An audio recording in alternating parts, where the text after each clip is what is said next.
Welcome my MTG friend zealots. We are doing yet another Commander deck tech. This one is out of Kaldheim. It is a super spicy fun one. It is Tergrid, God of Fright. It is a 5-drop 4/5 legendary creature god. It's an actual mola card, but in this build we don't even care about what's on the other side because of the mechanics of this thing. It is super janky fun.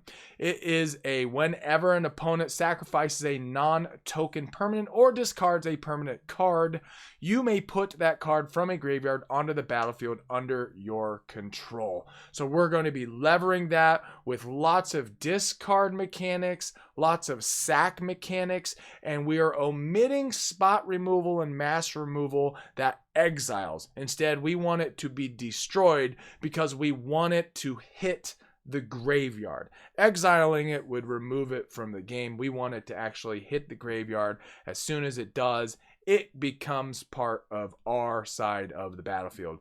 This includes lands and creatures, etc., etc. So it's very, very cool and very fun. We're running less creatures than you might normally run because of this mechanic and because we're really focused on removal, sacking, and just really stabilizing the battlefield in our favor completely around Tergrid. All right, so as in all of our deck techs, we're going to go ahead and run through the packages. Tergrid, God of Fright, Fright Night at the Oasis. What? All right. Ramp, land, control. Just one piece of control. We actually have a combo or two in here. Draw, life gain, and a whole lot of discard and some sack. We're calling it Sacolicious. And then we have a few cards that are pure shenanigans. So, and then we have the maybe board, the sideboard where we can swap in and out depending on the flavor and the change ups you might or might not need. As usual, our land package is the most swappable, although we are mono black in this, so we've done a pretty good job on keeping the budget down for the most part in the land category because we're not dealing with dual lands, fetch lands, etc., etc., etc. All right, so let's go ahead and jump in. We'll start with ramp. We have Arcane Signet. Now we are running mono black, but this is great because it's a 2-drop that's gonna give us that additional mana rock ramp. Now you could easily swap this out for something else if you so desire. It just gives us that extra added bonus. I mean, we're also running Soul Ring as well. So we're running the Arcane Signet to just get that extra oomph of mana. Black Market is a 5-drop enchantment. Whenever a creature dies, put a charge counter on a black market. At the beginning of your pre-combat main phase, add black for each charge counter on a black market. So this just keeps building and building. We're going to have a lot of creatures die. So as long as Black Market doesn't get wiped from the board, it's going to just get better and better in terms of ramp for us. And Dark Ritual, of course. We're running this because, you know, it's a staple of mana ramp in black. Gilded Lotus to just give us that extra mana base. Add 3 mana of any one color to your mana pool. And it's not going to set you back too badly financially, around $5-6 at the moment. Jet Medallion to reduce our black spells by 1. Jeweled Lotus to get that commander out, and when we have commander tax, we can keep it down even if Jeweled Lotus ends up in our hand mid-game, late game. Liliana of the Dark Realms, kind of double duty, but it's +1 is search your library for a swamp card, reveal it, and put it in your hand, then shuffle your library. So it allows us to go get more mana base as we go along. Mana Crypt, of course, Soul Ring for free with a flip that does 3 damage if you lose it. And then Soul Ring, of course, to just get us that extra ramp we want. Now, Demonic Tutor is in the draw category, just the creme de la creme in terms of tutoring.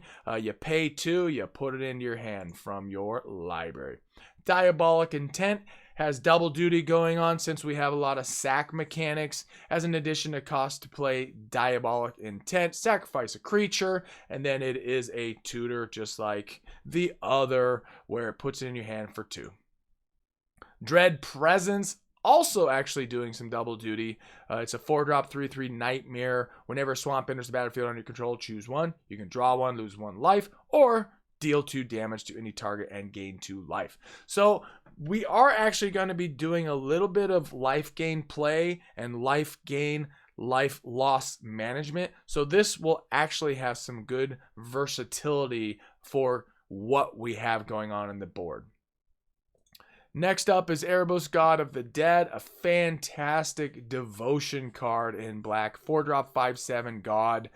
As long as your devotion to black is less than 5, Erebos isn't a creature, and your opponents can't gain life. Always like that little extra bonus. And for 2, you can pay 2 life, draw a card. So you got the draw mechanics, plus you got the extra added spice of your opponent not being able to gain life, which will come into effect every once in a while. We got Necropotence to just keep it so that we can keep drawing when we need it. 3-drop, skip your draw phase. If you discard a card from your hand, remove that card from the game. And then you can pay 1 life to set aside the top cards of your library at the beginning of your next discard phase. Put the card into your hand. Effects that prevent or redirect damage cannot be used to counter this loss of life. So, in simple terms, in case you weren't familiar with Necropotence, you can draw multiple cards. You just lose 2 life each time you do it. So this is a really great versatile card that you can choose when to do that. All right, so if you do not have Necropotence or you're thinking of swapping it out, you can always run Phyrexian Arena. We happen to be running both in this build. Phyrexian Arena, 3-drop at the beginning of your upkeep, you draw a card and you lose 1 life. We have enough life gain mechanics in here, even though it's not the main theme of the deck, it's going to be able to keep us at a reasonable place in terms of life gain, life loss. Tiny Bones, Trinket Thief. It's a 2-drop, 1/2 legendary skeleton rogue at a jump start. At the beginning of each end step, if an opponent discarded a card this turn, you draw a card and you lose 1 life. And for 6, each opponent with no cards in hand loses 10 life. There is going to be a chance that because of our shenanigans going on in our build, you might have the occasion where your opponents don't have cards in hand. Then that last part will be relevant. Otherwise, it's mainly in here to be able to do additional draw cards. Vampiric Tutor, of course, another fabulous tutor in black. You go get a tutor up something, put it at the top of your library. All right, we are in the Sacolicious category. Bitterblossom is definitely ripe for sacking. It's a 2-drop at the beginning of your upkeep. You lose 1 life and put a 1/1 Black Fairy Rogue creature token with flying into play. And once we get a little further along into these sack mechanics, you'll see why we want extra little tokens and creatures that we can sack and really mess up the board for our opponents. Carrion Feeder, which also gives us that mechanic. It's a 1-drop, 1/1. Carrion Feeder can't block. Sacrifice creature, put a 1/1 counter on Carrion Feeder. Now, here we go. Dictate of Erebos. It's a 5-drop with flash. Whenever a creature you control dies, each opponent sacrifices a creature. So we're going to really keep the board off kilter for our opponents because we're going to be doing a lot of sacking and messing around at the same time making them discard things. And with our commander, every time they're sacking things and discarding things, we get to grab those and put them onto our board where we can either sack them ourselves and just repeat the process or utilize whatever we end up snaking from them. I love this whole concept. All right, Eradicator Valkyrie, right out of Kaldheim as well. It's a 4-drop, 4/3 flyer, lifelink hexproof from Planeswalkers. Got Boast, which is sacrifice a creature. Each opponent sacrifices a creature or Planeswalker. So we can really start creating havoc with Dictate of Erebos and Grave Pact, etc., etc. Grave Pact is in here as well, which you'll see in the next card. Now, Valkyrie is interesting because the Boast mechanic means that when you attack, declare attacking, you can boast it and then make that mechanic fire off, which is very nice, especially if, say they only have 1 creature to block. You trigger the boast, well, they're going to have to sack that 1 possible blocker. So it's a very versatile, very nice card, and I love that it has the extra bonus of having life link. And as I was saying, we got Grave Pact as well. Dictate of Erebos and Grave Pact are hand in hand. This one's a 4-drop. It doesn't have flash, which is why it costs 4 instead of 5 with Dictate of Erebos. Whenever a creature you control dies, each other player sacrifices a creature. Oh man, this is going to really start ticking off your opponents when you have your commander out and you start doing all of these sack mechanics and start grabbing the whole board and making it your own. Yes, lovely, lovely. Now, another way to fill our board is with Grave Titan. It's a 6-drop, 6/6 Death Toucher. It's a giant. Whenever Grave Titan enters the battlefield or attacks, put 2 black zombie creature tokens onto the battlefield. So we have those 2 tokens so that we can sack them if we need to buff up Carrion Feeders or make them sack their board. I mean, there's just all sorts of wonderful, spicy, janky mechanics and synergies going on with these 99 cards in our commander build. All right, next up is Liliana Dreadhorde General. I typically don't like to put too many, if any, planeswalkers in builds unless you're doing Super Friends or something that's very specific for that. But this one just fits in so well with this commander. It's whenever a creature you control dies, draw a card. And for a +1, create a 2/2 black zombie creature token. And it's -4, which is the really cool part of this. Each player sacrifices 2 creatures. So as long as we have, 3 creatures out, including our commander, this is really going to be super incredibly effective. Very much so. All right, Ophiomancer. It is 3-drop 2/2 human shaman. At the beginning of each upkeep, if you control no snakes, put a 1/1 black snake creature token with death touch onto the battlefield. Now, this has some super stanky stuff going on with it because it's doing that at each upkeep. So let's say we have Carrion Feeder out there, we get the snake out, we sack that on our opponent's turn. Well, now it triggers everything, so sacking is happening with like Grave Pact, etc., etc. But then on the next opponent's turn, it creates another 1/1 snake. I mean, this can really start creating havoc on the battlefield in our favor, of course. Plague Crafter, it is a 3-drop 3/2. It's an uncommon, so it's, not even that special, but it is special in this kind of build. Whenever Plague Crafter enters the battlefield, each player, I love that it's each player, sacrifices a creature or planeswalker. Each player who can't discards a card. So either way, it's in our favor. If they have to discard, we get it, assuming our commander's out. If they have to sack, we get it. And even if our commander isn't out, this is really helping keep that board clear of things that are going to harm us. All right, more Sacolicious shenanigans. Yawgmoth, Thran, Physician, Human Cleric, a 2/4, very huge staple in black, in a lot of builds in black. Protection from humans, pay 1 life. Sacrifice another creature, put a -1/-1 counter on up to 1 target creature, and draw a card. So it's got double/triple duty. It's just an incredibly versatile card, especially for what we're up to. You can do -1/-1 counters on things that are indestructible or haven't been sacked yet. You can also pay 2 to discard a card and proliferate any kind of 1/1 counters. That one's not as important. The main thing of this is being able to sack a creature, which then gives us the draw mechanic. Very nice, very tasty. Now, next up, we have the removal package. We have a fair amount of removal, but keep in mind, in the back of your mind, that we're kind of making removal and discard kind of the same thing. However, we do have it split out into 2 categories. All right, so removal, the creme de la creme in black is Damnation, a Wrath of God in black. Just destroys all creatures. They can't be regenerated. Now, these are not sack mechanics, so we're just doing a reset button in this kind of a build. All right, Desolation. This is a really gross one and really funny in this kind of a build. It's a 3-drop enchantment. It's all the way back from Visions. Man, Visions had such cool cards back then. It even has like one of my favorites, Necrotal. Oh, I love that card. Love that card. It's not even special nowadays, but it was special then. Okay, I digress. At the end of each turn, each player who tapped a land for mana during that turn sacrifices a land. Oh, that's right. We're even doing land destruction. Ugh, gross. Gross in our favor, though, especially if our commander's out, because that land that gets sacked ends up on our playfield.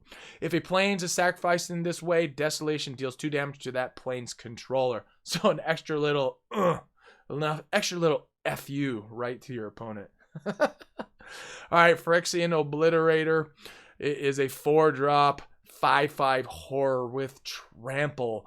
Oh, it's so spicy. And the fact that it is a 5/5 for 4 is good enough, but then it is just so gross. Whenever a source deals damage to Phyrexian Obliterator, that source's controller sacrifices that many permanents. So if this thing gets 1 damage, they sack something, and then we get it, assuming our commander's out. Or even if we don't get it because our commander's out, they're removing pieces from their battlefield. So great. So great. Pox. This is a really crazy one. You may or may not be familiar with it. It's out of Ice Age. It is a 3-drop. I think it's originally out of Ice Age. Yeah, it's out of Ice Age originally. Looks like it had 1 reprint. All right, it's got a lot of text, so bear with me here. Each player loses 1/3 of his or her life, then chooses and discards 1/3 of the cards in his or her hand, then sacrifices 1/3 of the creatures he or she controls, and finally sacrifices 1/3 of the lands he or she controls. Round each loss up. Effects that prevent or redirect damage cannot be used to counter this loss of life. So it does affect your board as well. However, this is truly to be played when you have your commander out, because if you have your commander out and this resolves, you get all that stuff. Gross, gross, awesomely gross. Just got to be careful how you play this card. All right, Praetor's Grasp, another very janky card, 3-drop sorcery. Search target opponent's library for a card and exile it face down. Then that player shuffles his or her library. You may look at the player. Let me start that again. Praetor's Grasp. It's a 3-drop sorcery. This isn't so much about synergizing with our commander, but it's just very good control in black. Search target opponent's library for a card and exile it face down. Then that player shuffles his or her library. You may look at and play that card for as long as it remains exiled. So it not only removes any possible combo pieces, but if you go search their library and it's something that's extra special that will work greatly in your favor and keeps them from firing off something awesome, that's what Praetor's Grasp is all about. And a very, very reasonable 3-drop cost. This is something to consider in most of your black builds.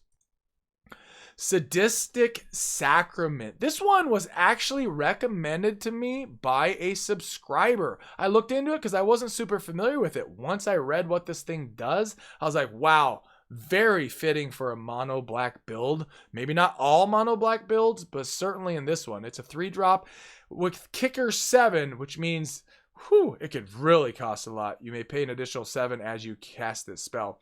So without the kicker, it's search target player's library for up to 3 cards, exile them, then that player shuffles his or her library. If Sadistic Sacrament was kicked, instead search that player's library for up to 15. That's pretty crazy. 15. That's just ridiculous. Exile them, then that player shuffles his or her library. So what I really love about this is if you're dealing with combo pieces of an opponent, you can go in and go grab 3 cards to really mess up what they're trying to do.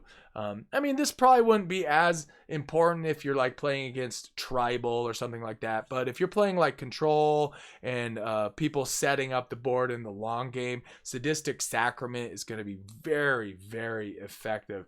And holy shnikes, if you get this thing to go off and kick it, I want to hear about that. You definitely need to send me a message if you kick this thing, because that would be super janky crazy.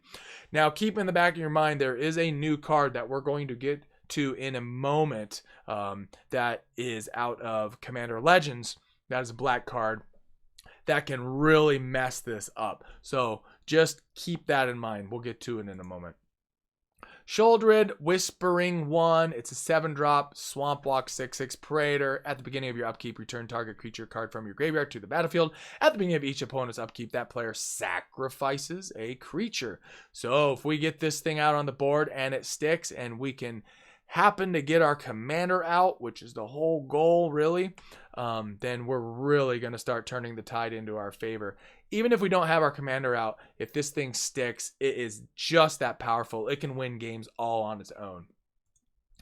All right, speaking of removal, we have Sinkhole. Destroy any one land. Now, this isn't sack the land and then you get it, so it's not synergizing with the commander. However, this is just such a great versatile card. You can get rid of utility lands very swimmingly with Sinkhole that only costs you 2 black. Very nice staple in mono black.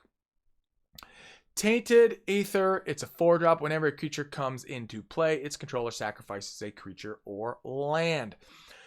Oh boy. So we keep creating those 1/1 snakes, sack those instead of our main board presence. This thing's really going to start working in our favor. Which of the Moors had a jump start? I remember cracking this thing in an episode, actually. Death Touch at the beginning of your end step. If you gained life this turn, each opponent sacrifices a creature and you return up to 1 target creature card from your graveyard to your hand. Got a lot of cool stuff that this thing does. All right, we are into land. We're going to just blast through this pretty quickly. It's going to have the staples that you're familiar with, hopefully, and the ones that you would be expecting. Agadeem's Awakening. This is that modal card that is a land, a black source on the other side that can come in untapped for 3 damage. It is not a swamp, but a black mana source. Something to keep in mind. However, that doesn't really matter because we're not trying to fetch a swamp with fetch lands. So that really doesn't matter all that matters. And then its versatile side is that we can return from the graveyard to the battlefield any number of target creature cards that each has a different converted mana cost X or less. So late game, mid game, this thing will really come in clutch, especially if we have the mana we need and we want to bring stuff back out of our graveyard. And it's your graveyard, not any graveyard. All right, Ancient Tomb, you can do for 2 with 2 damage. Cabal Coffers, because we are, after all, in mono black. For 2, you add black to your mana pool for each swamp you control. Cabal Stronghold, same thing, but it costs you 3 and tap. Castle Locthwain, a very great, cool utility card from Throne of Eldraine. For 3, you can tap it, draw a card, then you lose life equal to the number of cards in your hand. Most likely, we're not going to have that many cards in our hand, especially with the mechanics that we have going on in the discard pile. Crypt of Agadeem, it comes in tapped. I do not like putting in the tapped lands very often, but we are in mono black, and it costs 2 to tap, add black to your mana pool for each black creature card in your graveyard. So it can, as the game goes on, become very efficient and effective for a mana base. Gaia's Reach Sanitarium. Did I say that right? I don't know. Add colorless, or for 2, tap, each player draws a card, then discards a card. So if the discard happens with our commander, we get it. Yes, we do.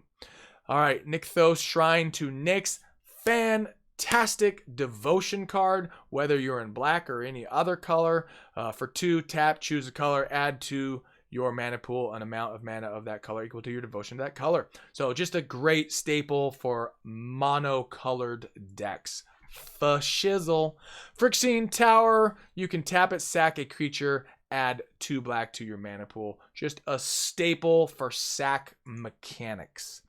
Shizo Death Storehouse. This is effective because we are definitely running some legendary creatures.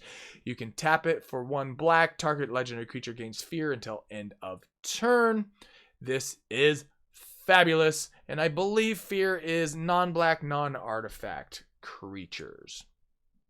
We're running a good amount of swamps because we are in mono black, 21. So, you know, blood moons and the such for red people isn't going to work very good for us.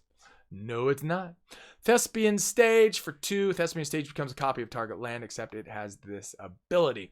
So, you know, you can double up on Cabal Coffers, that kind of stuff. Very nice. Very nice. All right, and then we got Urborg, Tomb of Yawgmoth. Each land is a swamp in addition to its other land types. So this is going to work really well with stuff like Cabal Coffers. Very nicely indeed. All right, Volrath Stronghold. You can add 1 colorless, or you can pay 2, tap, put target creature card from your graveyard on top of your library. That is not too shabby in late game, mid game, depending on what's happening on the board. Witch's Cottage, kind of a little sleeper card that is actually very effective. It comes in tapped unless you control 3 or more other swamps, which is going to be very likely unless you have this thing in your opening hand. When Witch's Cottage enters the battlefield untapped, you may put target creature card from your graveyard on top of your library. Another great way of us starting to replay cards that have ended up in our graveyard. All right, we got a little bit of life gain as well, so we can do some life gain, life loss management within this build. Ayara, First of Locthwain. It's a 3-drop, 2/3. Whenever Ayara, First of Locthwain, or another black creature enters the battlefield under your control, each opponent loses 1 life and you gain 1 life. And more importantly, you can tap it, sacrifice another black creature, draw a card. Double duty right there. Actually, triple duty. You can do life gain, life loss for your opponent, and draw a card. Blood Artist, yes, of course we're running Blood Artist. Whenever Blood Artist or another creature dies, target player loses 1 life and you gain 1 life. I want to get tongue twisted like that. You know, sometimes I feel like I should just cut and then restart. But you know what? We're doing it live. We're doing it live. Yes, sir, Bob. All right, Exquisite Blood for 5 enchantment. Whenever an opponent loses life, you gain that much life. I love this card because even if you're just sitting back, you're tapped out, you got your board, even if one of your other opponents is attacking another one, if they lose life, you're groovy. You're golden, yo. Vampiric Link. What a nice little card. So enchant creature. Whenever enchanted creature deals damage, you gain that much life. Now this is mainly intended for our own creatures so that we can keep our life up, keep it going. However, in a bind, you can stick this on a real beefy card, creature that your opponent has to just keep alive until you can start board clearing. So this is just a very cool, very inexpensive card for only 1 black that can really do great things for the board state. All right, we got a little bit of shenanigans going on. Some typical ones you might expect for when we're dealing with graveyard play. Now, Animate Dead is in here because there's gonna be times where our commander isn't out and creatures just end up in the graveyard anyways. So this is anyone's graveyard, not just your own. It's in essence a reanimate, but when it ends up on the battlefield, it has a -1 power. All right, we got Imp's Mischief. This is pure shenanigans for sure. It's a 2-drop instant. Change the target of target spell with a single target. You lose life equal to that spell's converted mana cost. This is just always, if not always, a surprise to the opponent because it's not typical for black to be able to mess around with targets of spells. Kirk, Son of Yawgmoth is just a fine card in mono black. We do have a deck tech for Kirk you can check out at the episode above. This thing is super jank fun and is just very powerful in black and works really well with this commander and with the build we have. It's got lifelink, which is nice. For each black and a cost, you may pay 2 life rather than pay that mana cost. So it's got ramp built in. Whenever you cast a black spell, put a 1/1 counter on Kirk, Son of Yawgmoth. And then it's got buff just built in as well to any mono black stuff we got going in. And what's really nice about this is even if it's in your opening hand, it will technically only cost you 4 and then 2, 4, 6 life to get out super early, and then you can just start messing around with this. But if you get this out early, just be very cognizant and very careful with your life management, of course. All right, next up is in the shenanigans section is Machias the Unhallowed. It's a 3 black 5/5 zombie cleric with Intimidate with a little nice bonus of whenever a human deals damage to you, destroy it. I mean, that's not why it's in here. Other non-human creatures you control get +1/+1 and have Undying. When a creature with Undying dies, if it had no 1/1 counters on it, return it to the battlefield under its owner's control with a 1/1 counter on it. So let's say you do that sack mechanic. It triggers. Your opponents start sacking creatures. This is out. Your creature has Undying. Say it's Carrion Feeder or something else. Then it ends up back on the battlefield with a +1/+1 counter, assuming it didn't have a +1/+1 counter. Even if it wasn't Carrion Feeder or something else that you have, then it ends up with a +1/+1 counter. You've triggered your mechanics. Let's say you have Grave Pact. I mean, there's just so many things this does that's versatile. It just gives your creatures real sticking power. And again, like I said in the top of the episode, we're running less creatures than you normally would, but we still have enough here where we're really levering that. And like I said earlier, we are also running Reanimate. Put target creature card from a graveyard onto the battlefield under your control. You lose life equal to its converted mana cost. This is in here, like I said, because we're not always going to have our commander out, and there are going to be times where there are creatures from our opponent's graveyards. But even in a pinch, this can grab a creature from our own graveyard, which is just as groovy-licious. Now in the Shenanigans category, we got Torment of Hailfire, kind of one of those huge end of game winners, or just seriously makes them have to decide what the helter-skelter they're doing. X black, sorcery, repeat the following process X times. Each opponent loses 3 life unless that player sacrifices an online permanent or discards a card.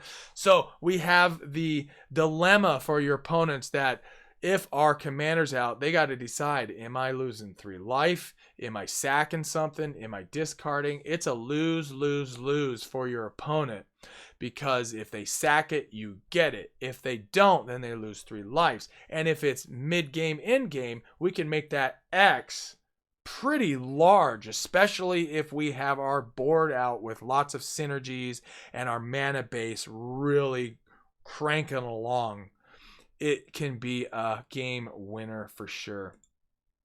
Now, like I was saying earlier, we have Opposition Agent in here, which is quickly becoming a huge staple in black. It is a human rogue with flash. You control your opponents while they're searching their libraries. This is incredibolo. While an opponent is searching their library, they exile each card they find. You may play those cards for as long as they remain exiled, and you may spend mana as though it were mana of any color to cast them. So be careful when you're doing the same kind of thing, tutoring, that you are watching the board and your opponents, because they too could be running Opposition Agent if they're running black. This is starting to creep into a lot of decks. So just be careful of that when you're tutoring stuff. This thing is very powerful, because not only do you get to take control of their tutoring, you get to choose what it is, but then you get to play those cards until the end of the game, even if Opposition Agent isn't on the battlefield anymore. Great card. I expect this card to start creeping up in value, especially if it doesn't get reprinted anytime soon. Chainer Dementia Master. This is in a pseudo combo section, because you can really start levering this with Carrion Feeder. All nightmares get +1/+1, and Gary, of course. For 3 black, pay 3 life. Put target creature card from a graveyard into play under your control. That creature is black and is a nightmare in addition to its creature types. When Chainer Dementia Master leaves play, remove all nightmares from the game. So if you got like combinations of Keurig out, Chainer Dementia, Gary, Carrion Feeder, you're going to really start being able to synergize and sack Gary and then bring him back. And it's just all sorts of janky fun going on. Next up is Gray Merchant of Asphodel, also known as Gary. It's a 5-drop 2/4 zombie. When Gray Merchant of Asphodel enters the battlefield, each opponent loses X life, where X is your devotion to black. You gain life equal to the life lost this way. So what is really fantastic about this is you get this onto the board, it triggers, you get X life, they lose X life, you can sack it, then you can bring it back with Chainer, then you get X life, they lose X life. I mean, it can get out of control real quick. So you can be bouncing Gary all over the place and be chuckling internally while you go, you're going to lose another 13 life. Oh, you just lost another 13 life, just depending on what you got going on. So a very effective card in this mono build for surezies. Fa-shizzle. All right, we are in the discard section. It's Bone Miser to start it up. Whenever you discard a creature card, create a 2/2 black zombie creature token. Whenever you discard a land card, add 2 black. Whenever you discard a non-creature, non-land card, draw a card. So this works really effectively with our discard mechanics we got going on here. Bottomless Pit for 3. It's an enchantment during each player's upkeep. That player discards a card at random. Cunning Lethemancer, 3-drop 2/2. At the beginning of your upkeep, each player discards a card. So we're really making things go out of people's hands very often. Dark Deal, 3-drop sorcery. Each player discards all the cards in his or her hand, then draws that many cards -1. Now, if we have our commander out during any of these discard mechanics, we start getting those for our battlefield, which is pretty nasty, janky fun. Death Cloud, X black, black, black. Each player loses X life, discards X cards, sacrifices X creatures, then sacrifices X lands. So we are really keeping the board off kilter for our opponents. Hymn to Torach for 2 black. Target player discards 2 cards at random. Liliana of the Veil. Its +1 is each player discards a card. Its -2 is target player sacrifices a creature. Both of those work in our favor. And its ultimate, if you happen to get there, is separate all permanent target player control into 2 piles. That player sacrifices, notice it says sacrifices, all permanents in that pile of their choice. So just very much the losing proposition for our opponent, especially if our commander is in play. Necrogen Mist. It's a 3-drop enchantment at the beginning of each player's upkeep. That player discards a card from his or her hand.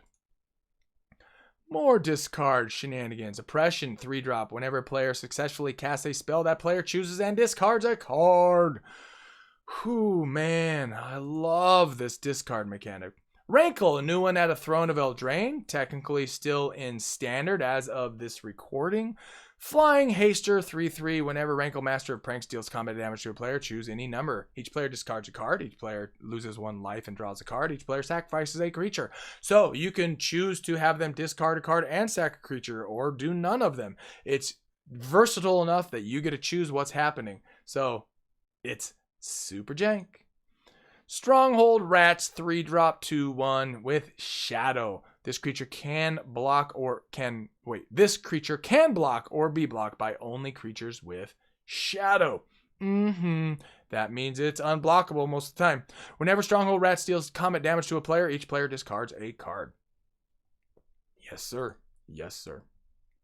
Siphon Mine for 4. It's each other player discards a card from his or her hand. You draw a card for each card discarded that way. So, worst case scenario is you're playing against 3 opponents and you get 3 cards. Actually, I guess worst case scenario is you're playing against 1 opponent and you get 1 card. But if your commander, once again, the theme of this deck, you will end up with that on the battlefield. All right, Thought Seize. Target player reveals their hand. You choose a non-land card from it. That player discards that card. You lose 2 life. Waste Not. It's a 2-drop. Whenever an opponent discards a creature card, put a 2/2 black zombie creature token onto the battlefield, fueling our sacking mechanics. Whenever an opponent discards a land card, add 2 black to your mana pool. And whenever an opponent discards a non-creature, non-land card, draw a card. Yes, and that brings us back to Tergrid, God of Fright. This thing is so incredible with these sacking mechanics and the graveyard battlefield play. So once again, it's whenever an opponent sacrifices a non-token permanent or discards a permanent card. Now remember, a permanent, so a sorcery doesn't matter, or an instant, it's permanents, lands and creatures, etc., artifacts, all that kind of stuff. So this is so incredibly efficient with the sack mechanics and the discard mechanics that we have in here. It's going to work really well for you. It's got a nice mana base for mono black and just an a few extra spicy cards like Keurig to really make this deck fun to play. All right, if you made it to the end, thank you. I know it's probably popped up on the screen earlier, but please subscribe if you haven't already. If you are subscribed or you aren't, please hit that like button, hit the alerts, let the algorithm swing in our favor. May it forever be in your favor. And thanks for tuning in. Check out our other episodes.